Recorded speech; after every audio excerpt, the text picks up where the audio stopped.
You know those days when you just think, why did I bother? Well, I just had one of those days. So let me take you back and I'll run you through it.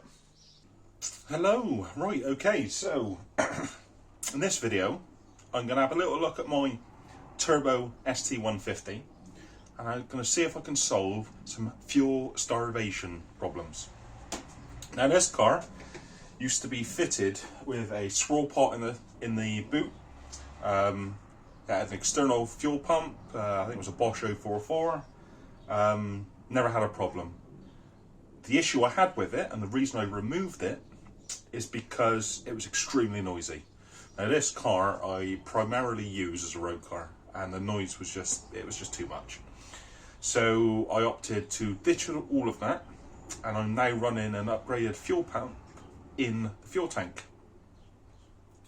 Now, when I had the old setup, I had to modify, basically drill loads of holes in the internal tank that sits inside the fuel tank where the pump sits, to allow the pump to fill up the swirl pot fast enough for what I was using. I'll explain that a little bit more when I've got it apart, but now what it means is that I get fuel starvation at about a quarter of a tank around corners and things like that, which it never did that before when I was on a supercharged setup many years ago, but I could go lower than that. So I think I need to repair what I've done or replace what I've done with a new setup. The reason I haven't got to it is because Ford in their wisdom decided you don't need access through the back seats like pretty much every other car to get to the fuel tank and the fuel pump. You have to remove the whole fuel tank from the car to get to the sender unit where all the fuel tank pump and that sits. So another issue I'm having, I need to address, and I'll probably look at that first, is my fuel pressure sensor is reading only about 20 psi fuel pressure, which is way lower than what it needs to be. It needs to be around, I think I've got it set to it's 43.5 psi. So that's what it should be. I'm not getting that on the dash. Now, I'm hoping it's just a faulty sensor. What I need to do is plumb in a pressure sensor into a regulator and take a true reading of what it is with a mechanical gauge. And then from there, obviously, get a new sensor or try and figure out what's wrong.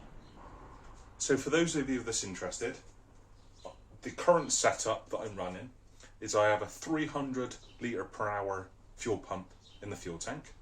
I run Teflon braided hoses, stainless steel braid and Teflon. They go to a return style fuel rail. I utilise 630cc Siemens injectors, topped off with a Aeromotive fuel pressure regulator, which is adjustable. So it's a very simple setup. So first off then, let's test this fuel sensor. Okay, so I've got it stripped down and we've already run into the first minor issue. The fuel sensor, I was hoping to put the adapter for the fuel pressure gauge into the sensor hole. Now the kit that I've borrowed doesn't have that fitting anyway, so I can't adapt it in there.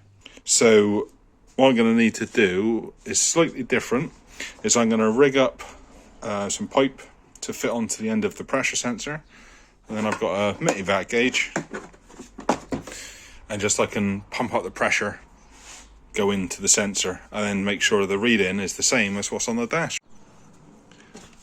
I don't want fuel going everywhere just yet.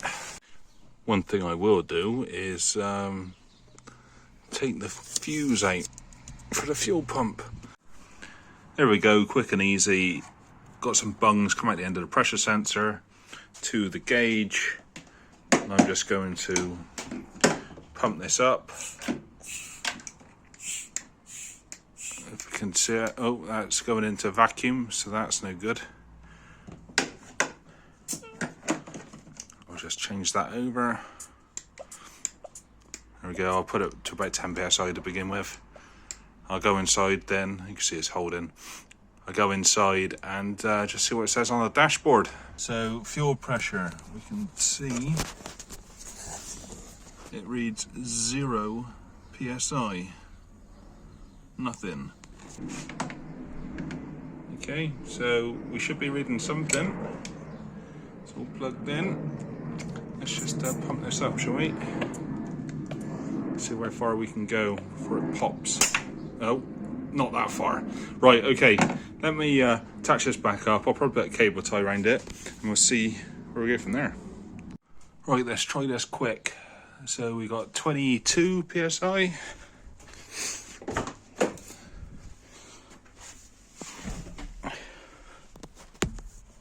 And we are reading 5.7.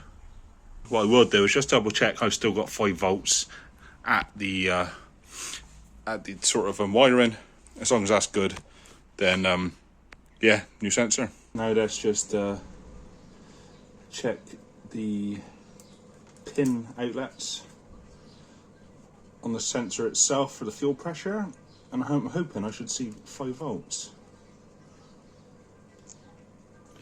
4.99, I mean, so yeah, that's right. Now if I just check that to a ground, it's 5 volts. And then checking the other one, I get nothing. Well, if I check it to 12 volts, the ground, I get 12 volts. So my wiring is getting the right information. So as a sanity check, calibration 5, value A 0.5 of a volt, it's 0 psi, and value B 4.5 volts, it's 150 psi. It's a linear calibration on these sensors, so that's right. And just as a further sanity check, if I look at my fuel pressure, it's on calibration 5 there. So everything checks out. So yeah, new sensors needed.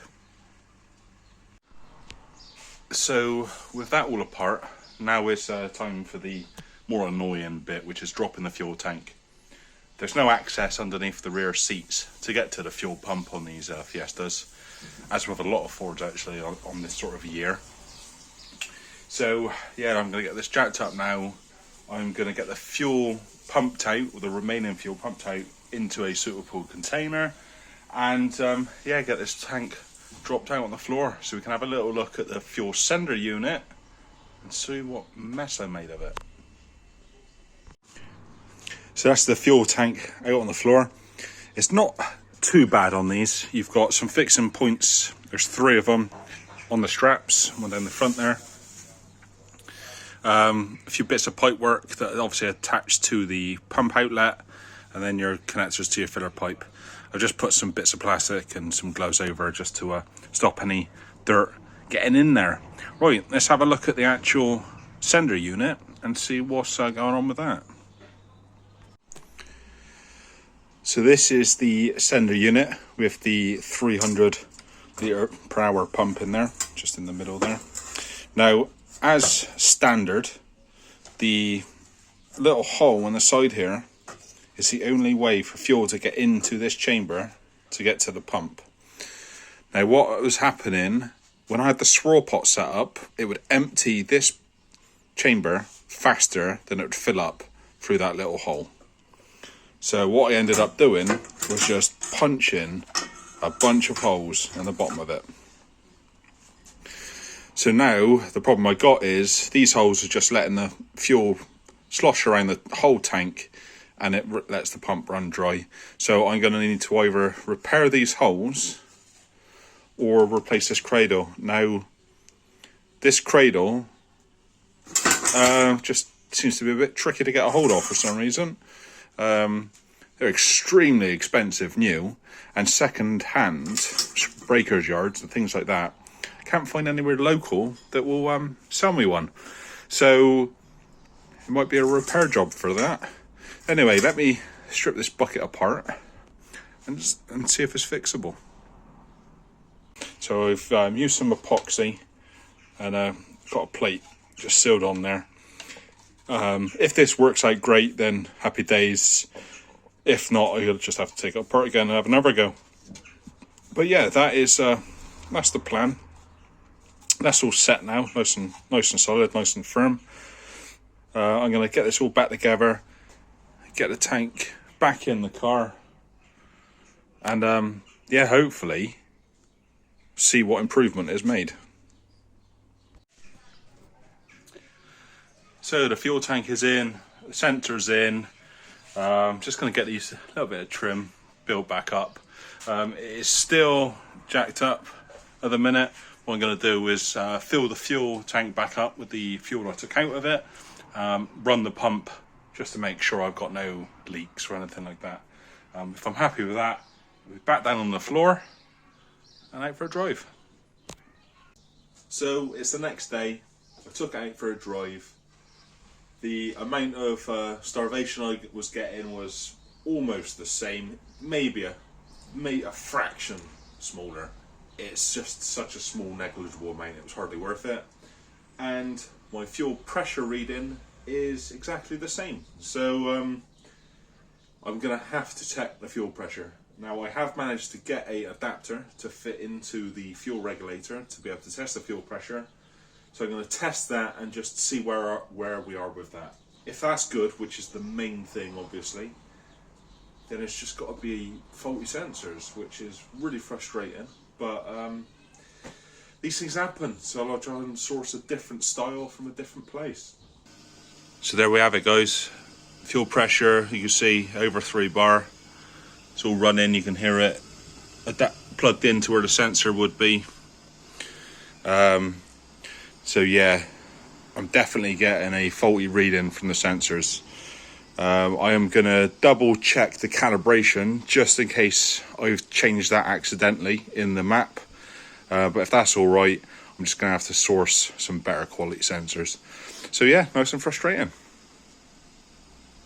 Okay then, so to sum up the video, what have I learned? First thing is I need to keep more than 25% in the fuel tank if I want to get on it when driving around. No massive big deal, but just slightly frustrating. I'll see if I can come up with a better solution for that in the future. But for now, I'll just keep it topped up.